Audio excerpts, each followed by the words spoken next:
Assalamualaikum. Jangan lupa like, comment, and subscribe. Bye.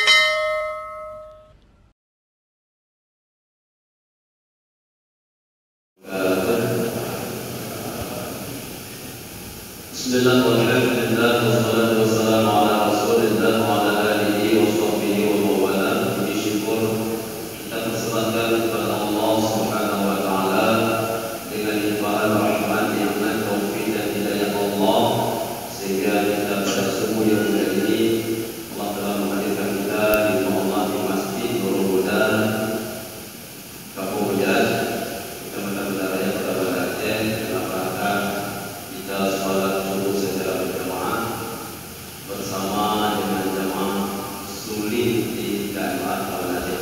Demikian kepada kita poin masuk dalam masjid ini dan usahakan sebelum dan sesudahnya kita akan dibuat terima kasih. Assalamualaikum warahmatullahi wabarakatuh. Bismillahirrahmanirrahim. Assalamualaikum warahmatullahi wabarakatuh. Alhamdulillahilladzi ja'ala makarimal akhlaqi fi a'la ad-darajat wa ja'alaha afdala shay'in yudha' fi mizanil mu'min yawmal qiyamah. والصلاة والسلام على النبي المصطفى الذي لا ينطق عن الهوى إن هو إلا وحي يوحى وعلى آله وأصحابه أهل الصدق والوفاء ومن تبعهم بإحسان إلى يوم الدين أما بعد أوصيني وإياكم جميعا بتقوى الله. اتقوا الله حق تقاته، اتقوا الله سرا وعلانية، اتقوا الله فيما أمر وانتهوا عما نهى عنه وزجر.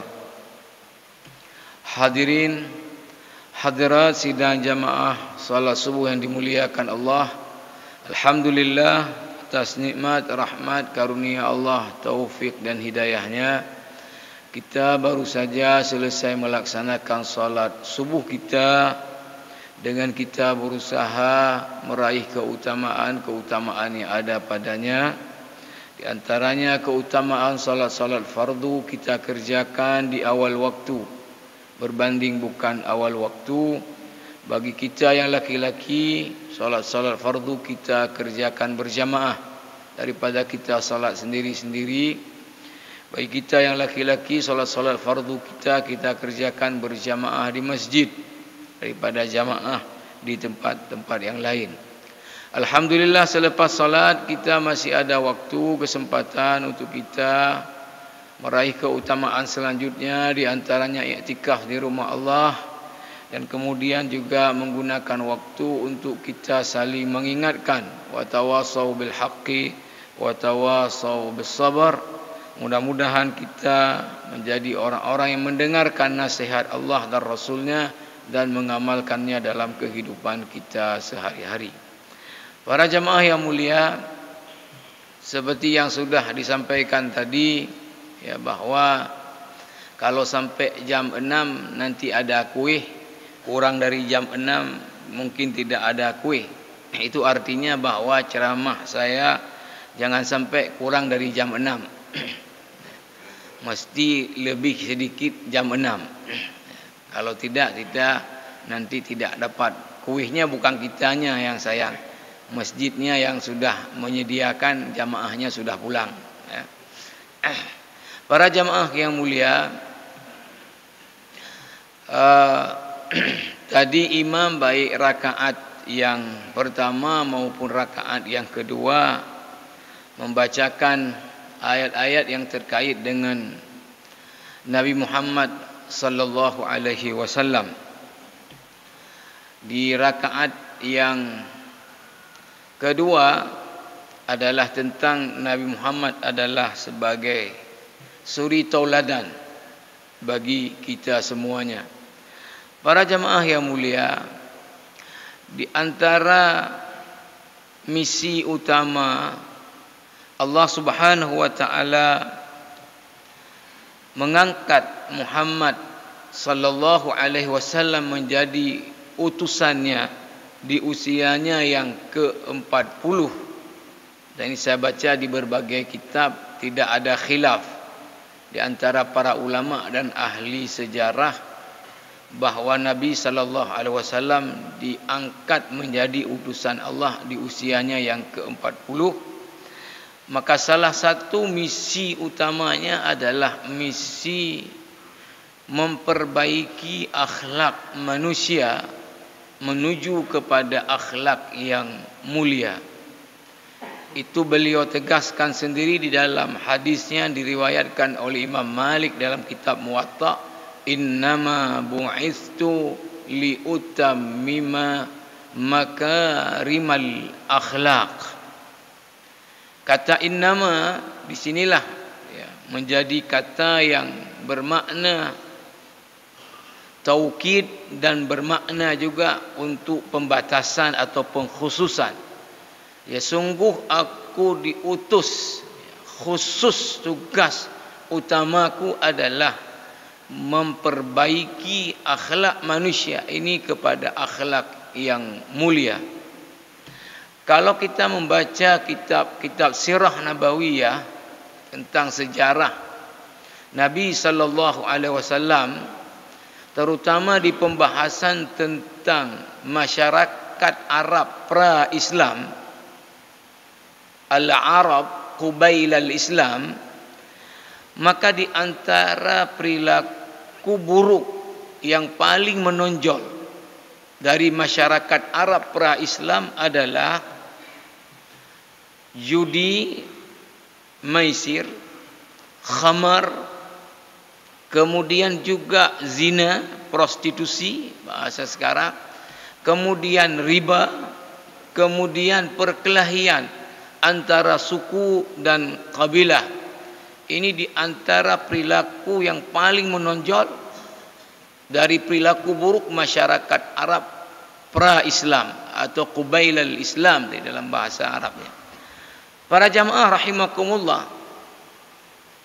Nabi sallallahu alaihi wasallam telah bekerja untuk merubah perilaku-perilaku buruk masyarakat Arab yang kita sebut tadi, untuk kemudian berubah menjadi perilaku yang mulia, di mana para sahabat Nabi yang sudah memang mendarah daging, minum khamar, main judi, bisa kemudian meninggalkan khamar secara totalitas. Walaupun dalam langkah memperbaiki ini Al-Quran turun bertahap-tahap, karena ini sesuatu yang sudah sangat mendarah daging dalam tradisi budaya masyarakat Arab jahiliyah. Begitu juga jamaah rahimakumullah dalam hal zina, dalam hal riba, dalam hal perkelahian tadi. Maka jamaah rahimakumullah, di dalam Islam persoalan akhlak adalah salah satu persoalan yang paling fundamental. Maka para ulama ketika membagi ajaran Islam untuk mudah di dalam kajian-kajian, di dalam menulis kitab-kitab, maka ajaran Islam dibagi kepada 3 bahagian besar. Yang pertama adalah apa yang disebut dengan akidah atau tauhid atau iman. Yang kedua adalah apa yang disebut dengan kemudian populer dengan istilah syariah, yang pada awalnya syariah adalah seluruh daripada ajaran Islam adalah syariah, atau mungkin lebih mudah bahasa sekarang fikih. Yang ketiga bahagiannya adalah bahagian itulah dia akhlak. Ketiga bahagian ini dalam Islam adalah satu kesatuan yang tidak boleh terpisahkan. Para jamaah rahimakumullah, antara tauhid, kemudian fikih, kemudian akhlak adalah satu kesatuan yang tidak bisa dipisahkan. Syekh Muhammad Al-Ghazali, salah seorang ulama besar di dunia Islam dari Mesir yang meninggal tahun 1996, menulis banyak kitab. Di antaranya khusus membahas tentang akhlak. Beliau beri judul Khuluqul Muslim, akhlak seorang muslim. Sebelum beliau membahas apa saja akhlak yang mesti ada pada setiap muslim, beliau awali pembahasan dulu keterkaitan ketiga bahagian dari ajaran Islam tadi yang menjadi satu kesatuan yang utuh. Maka beliau pertama bahas adalah arkanul Islam wa mabadiul akhlaq, rukun-rukun Islam dan landasan-landasan akhlak. Apa yang beliau bahas di dalam subbab ini adalah bahwa di dalam Islam tidak ada ibadah apapun sampai ibadah yang merupakan rukun Islam dan mengimaninya dan mengerjakannya adalah merupakan rukun di dalam Islam, itu tidak ada yang terlepas dari pensyariatannya dengan akhlak. Bahwa tidak ada ibadah di dalam Islam sekalipun ibadah mahdhah kecuali disyariatkannya, salah satu hikmahnya atau tujuan dari pensyariatannya adalah untuk membentuk akhlak orang yang mengerjakan ibadah itu menuju kepada akhlak yang mulia. Beliau mengangkat contoh-contoh, misalnya ibadah salat. Wa aqimis salata innas salata tanha 'anil fahsya'i wal munkar. Dirikan salat, sesungguhnya salat berfungsi untuk mencegah orang yang salat dari perilaku keji dan mungkar. Ini jelas kaitannya dengan perilaku al-fahsya wal munkar. Lalu beliau kemudian mengangkat ayat terkait dengan ibadah zakat di surat At-Taubah. Khudh min amwalihim sadaqatan tutahhiruhum wa tuzakkihim biha wa salli alaihim inna salataka sakanun lahum. Ambil hai Muhammad zakat dari sebahagian harta mereka. Khudh min amwalihim sadaqah. Untuk apa zakat itu disyariatkan? Tuzakkihim biha, tutahhiruhum wa tuzakkihim biha, untuk membersihkan harta itu sendiri dari perolehan yang sifatnya syubhat dan membersihkan jiwa orang yang memiliki harta itu dari sifat-sifat buruk, di antaranya tamak kepada harta, kemudian pelit, kikir. Ibadah puasa jamaah rahimakumullah di dalam Al-Baqarah 183, ya ayyuhalladzina amanu kutiba alaikumus siyam kama kutiba alal ladzina min qablikum la'allakum tattaqun. Puasa disyariatkan adalah untuk membentuk orang yang puasa menjadi orang-orang yang bertakwa. Ketika kita jelaskan tentang ciri-ciri orang yang bertakwa, orang yang bertakwa mesti orang yang berperilaku mulia. Ibadah haji di surah Al-Baqarah 197 begitu juga. Faman farada fihinnal hajja fala rafatha wala fusuqa wala jidala fil hajj. Siapa yang berihram untuk haji di waktu-waktu ihram untuk haji, bulan Zulqaidah, bulan Syawal, Zulhijjah, Zulqaidah, Zulhijjah, maka dia tidak boleh berlaku rafas, berlaku fusuk, berlaku jidal. Ini tiga-tiga ini berkait dengan perilaku. Maka Syekh Muhammad Al-Ghazali mengatakan, apabila ada orang yang mengerjakan ibadah lalu tidak ada perbaikan kepada akhlaknya, ini orang berarti ibadahnya itu belum masuk ruh ibadah ke dalam dirinya. Ekstrem beliau mencontohkan, kalau orang ibadah tidak pengaruh ke akhlak, itu ibarat kata Syekh Muhammad Al-Ghazali anak kecil belum mumayyiz. Kita ajarkan dia tentang salat, lalu kita minta dia praktekkan salat, kerjakan salat, maka dia akan kerjakan salat dengan bacaan betul, dengan gerakan betul, dengan syarat dan rukun yang betul. Tetapi apa makna salat bagi anak umur 3 tahun, umur 4 tahun? Beliau mencontohkan lagi, kalau orang yang ibadah tidak ada pengaruh ke akhlak, seperti aktor, aktris di sinetron, di film, yang salah satu adegan sinetronnya adalah mempraktekkan salat khusyuk, maka dia akan salat dengan khusyuk. Tetapi apa makna salat bagi si artis ini dalam kehidupan dia? Ini kalau ibadah tidak ada pengaruh kepada akhlak. Maka beliau mengatakan sangat disayangkan orang-orang yang mengerjakan ibadah tapi akhlaknya masih buruk. Ini berarti ruh daripada ibadah itu belum masuk ke dalam jiwa. Mengerjakan ibadah masih sekedar menyelesaikan kewajiban, tapi belum menghayati apa ibadah yang dikerjakan itu. Para jamaah yang mulia, pembahasan beliau berikutnya adalah tentang apa?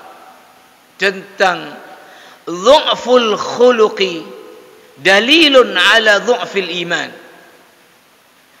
Lemahnya akhlak seseorang adalah bukti konkret lemahnya iman orang tersebut. Paling mudah kita terjemahkan barangkali adalah buruknya akhlak seseorang adalah bukti konkret buruknya iman orang itu.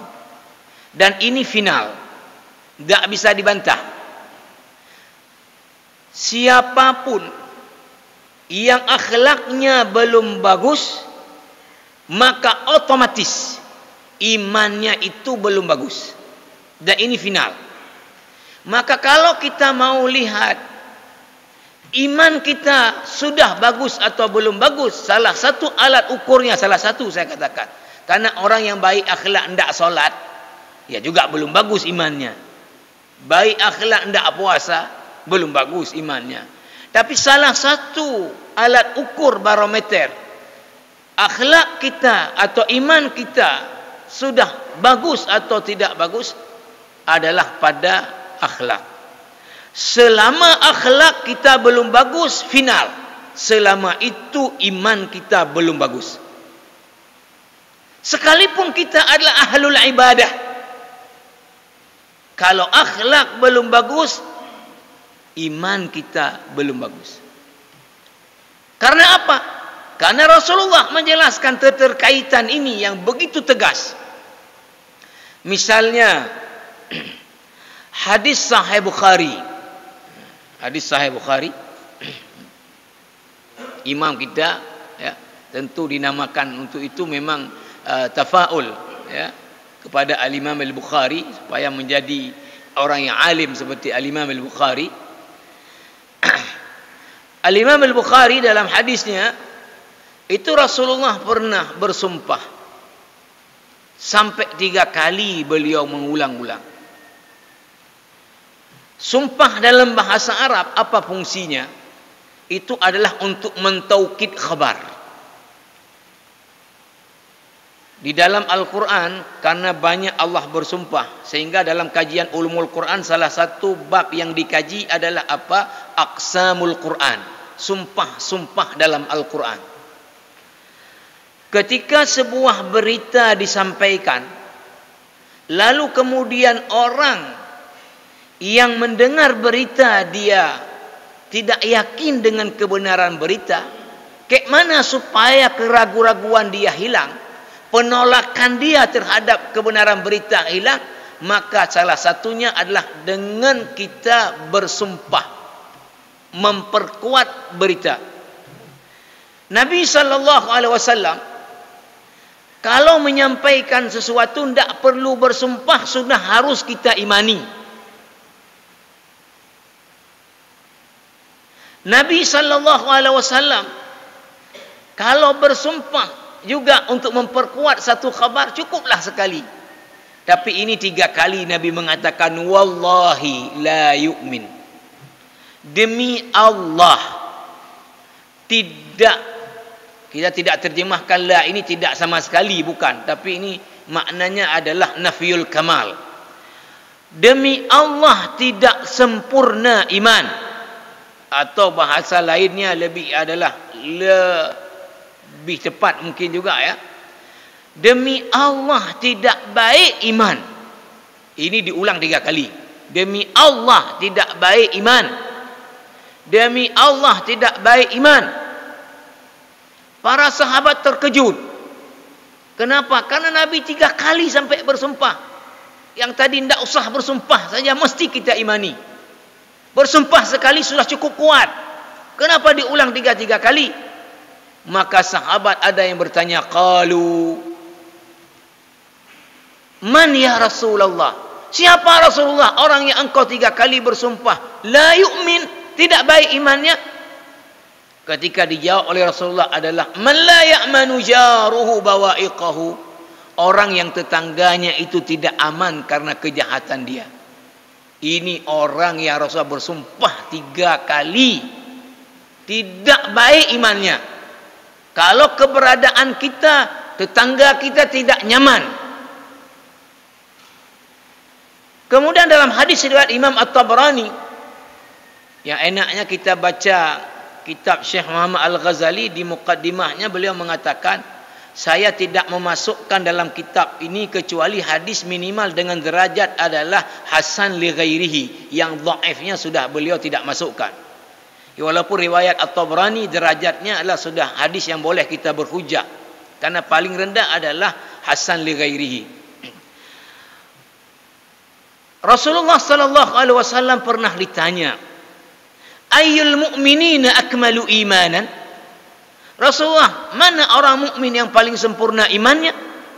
Ketika dijawab, apa jawaban Rasulullah? Qala ahsanuhum khuluqa, yang paling baik akhlaknya, itu yang paling sempurna imannya. Nabi SAW di banyak hadis riwayat Imam Al-Bukhari mengaitkan antara iman dengan perilaku yang mulia. Misalnya, man kana yu'minu billahi wal yaumil akhir, siapa yang beriman kepada Allah dan hari akhirat, falyaqul khairan aw liyasmut, kalau bicara pilihannya 2, bicara yang benar atau kalau tidak diam. Orang yang beriman mesti kalau bicara benar, kalau enggak bisa bicara yang benar, diam. Man kana yu'minu billahi wal yaumil akhir falyukrim dhaifah, siapa yang beriman kepada Allah dan hari akhirat, maka hendaknya dia memuliakan tamunya. Ini jamaah rahimakumullah. Selanjutnya Syekh Muhammad Al-Ghazali menjelaskan tentang bagaimana kedudukan akhlak bagi setiap orang yang beriman untuk akhiratnya nanti. Dan ini paling penting kita perhatikan. Syekh Muhammad Al-Ghazali mengangkat hadis riwayat Imam Ahmad. Ketika datang seorang laki-laki kepada Nabi sallallahu alaihi wasallam, lalu kemudian laki-laki ini menyebutkan kepada Rasulullah apa yang dia jelaskan. Inna fulana, ada seorang perempuan, tidak disebut namanya. Ini etika juga ketika melaporkan sesuatu, tidak menyebut namanya. Karena yang mau dibilang yang tidak baik. Tuzkaru min kathrati salatiha wa siyamiha wa sadaqatiha. Dia terkenal dengan banyak salatnya. Makna banyak salat sunat. Yang wajib jangan tanya. Ini orang banyak salat sunatnya, banyak puasa sunatnya, banyak bersedekah.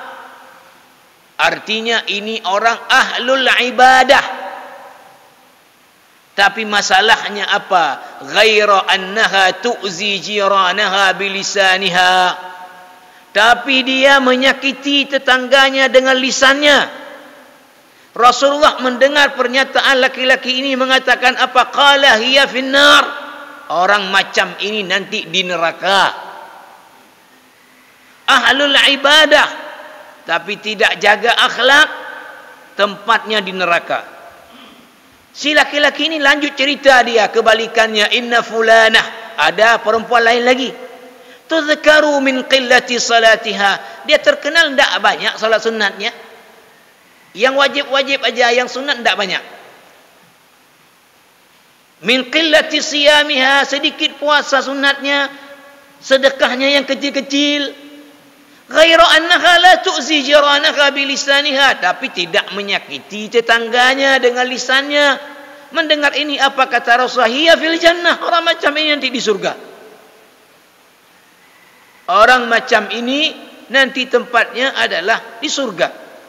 Kenapa seperti ini? Ahlul ibadah, pahala ibadah begitu banyak, tapi nanti di neraka ketika akhlaknya tidak baik.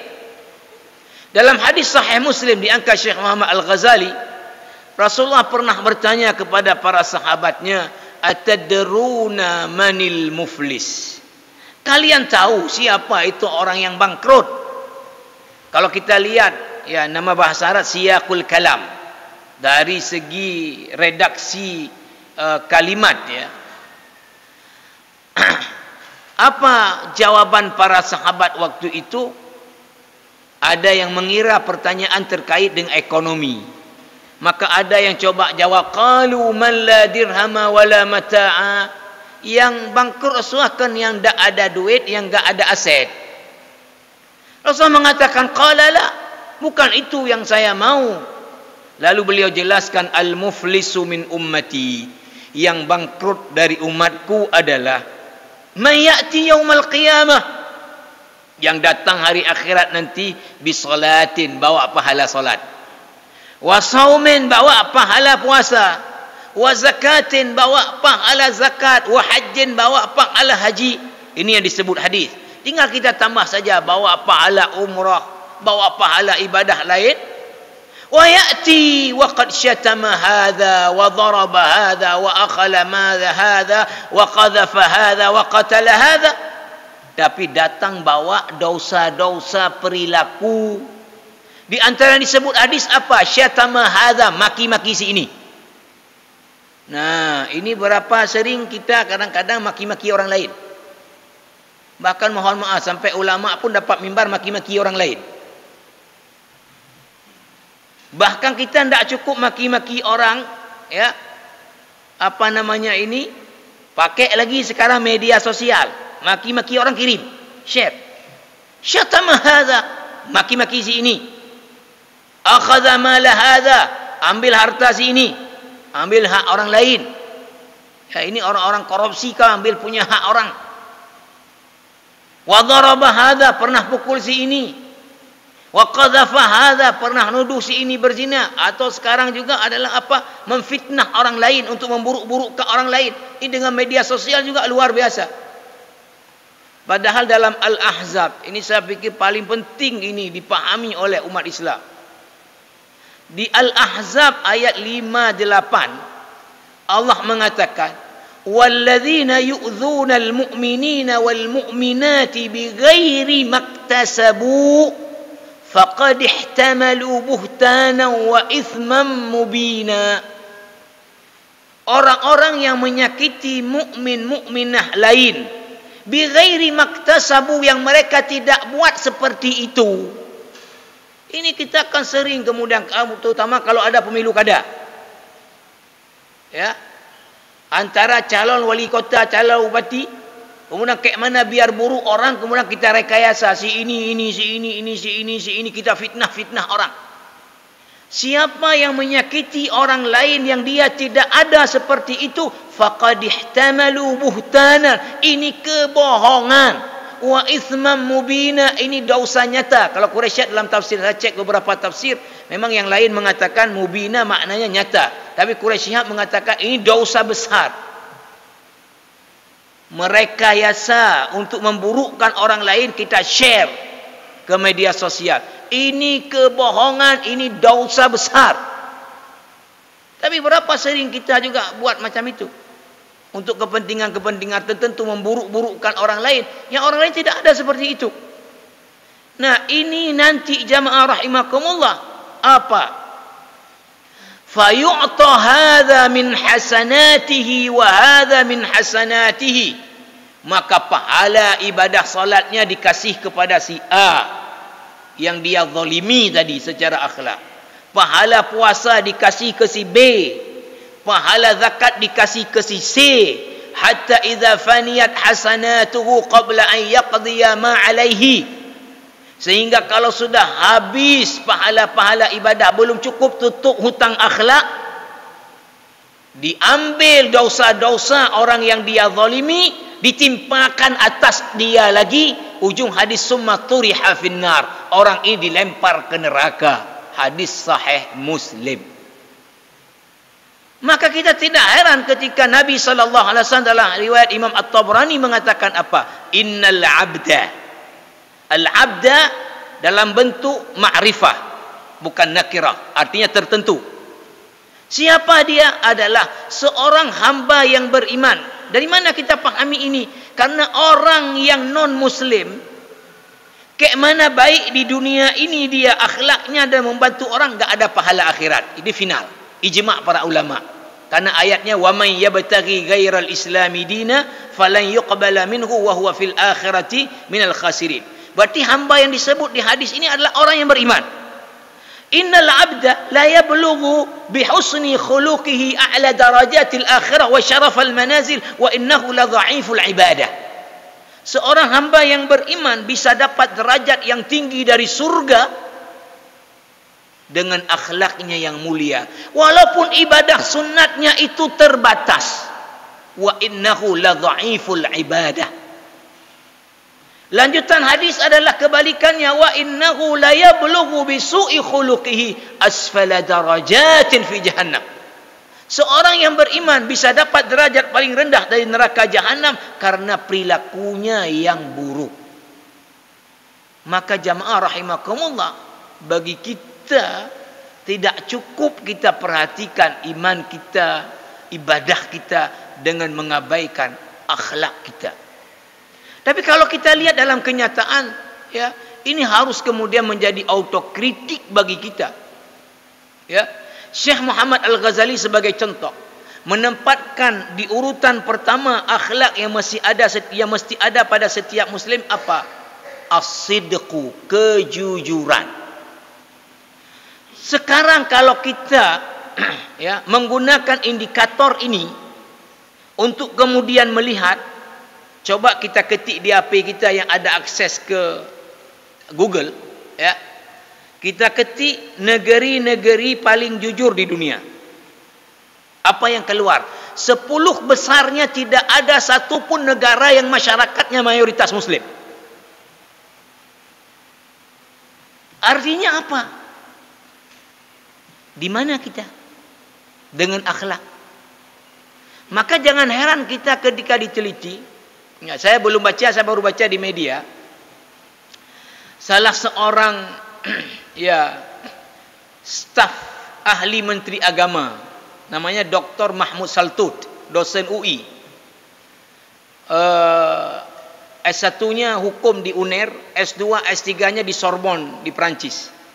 Itu mendapatkan penghargaan yang sangat prestisius dari pemerintah Prancis. Ya, diberi kepada para akademisi, ya. Itu karena dia salah satunya ada menulis satu buku, ya, Yang saya baca isinya saya enggak baca, baru baca itunya, ya. Dia mendapatkan itu. Dia tulis buku apa? Ya. Paris vs Surabaya. Kayak orang main bola, ya. Kayak orang main bola Qatar vs Senegal, ya. Ini Paris vs Surabaya. Apa yang diungkap di situ adalah apa? Bagaimana akhlaknya orang di Paris, kayak mana akhlaknya orang di Surabaya. Ya artinya apa? Ya ketika diteliti mana negara-negara paling Islami di dunia, itu 10 besar satu pun tidak keluar negara masyarakatnya Muslim. Ada apa dengan akhlak kita? Ya, makanya mari kita tanya sekarang diri kita, sudah jujurkah kita?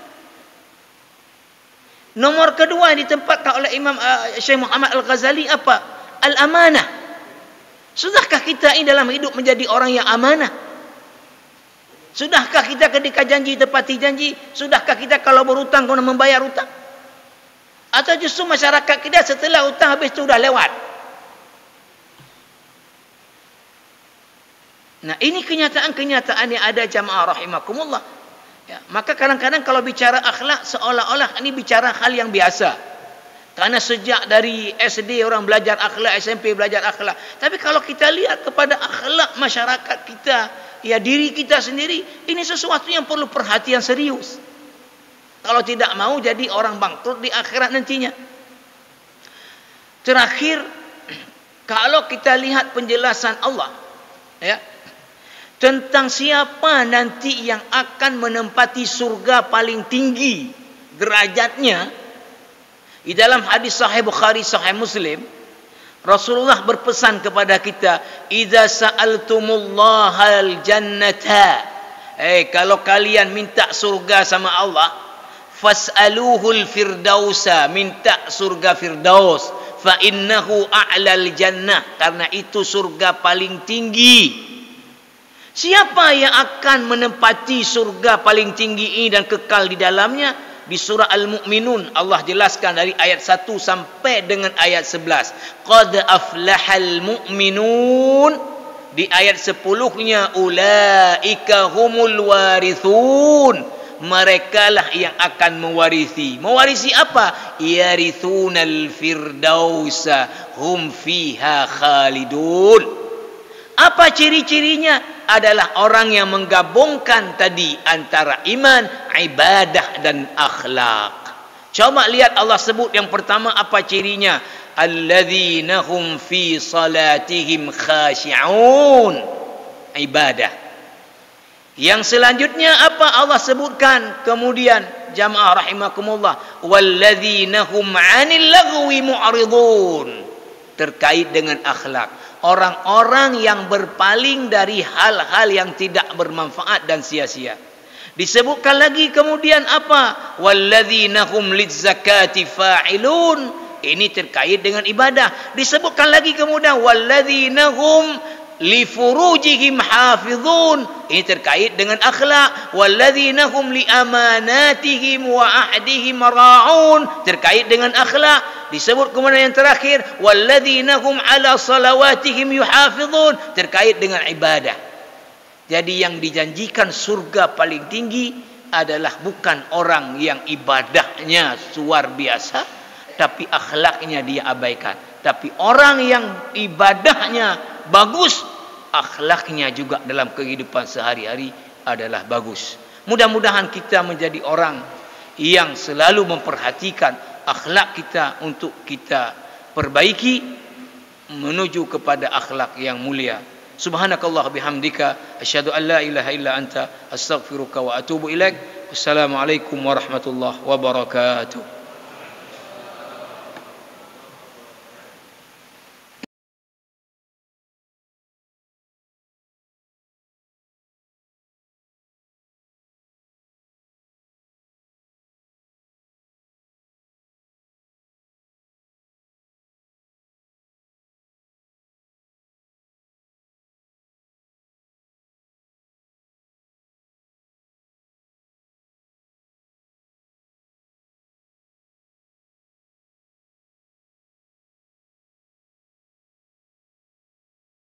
Terima kasih.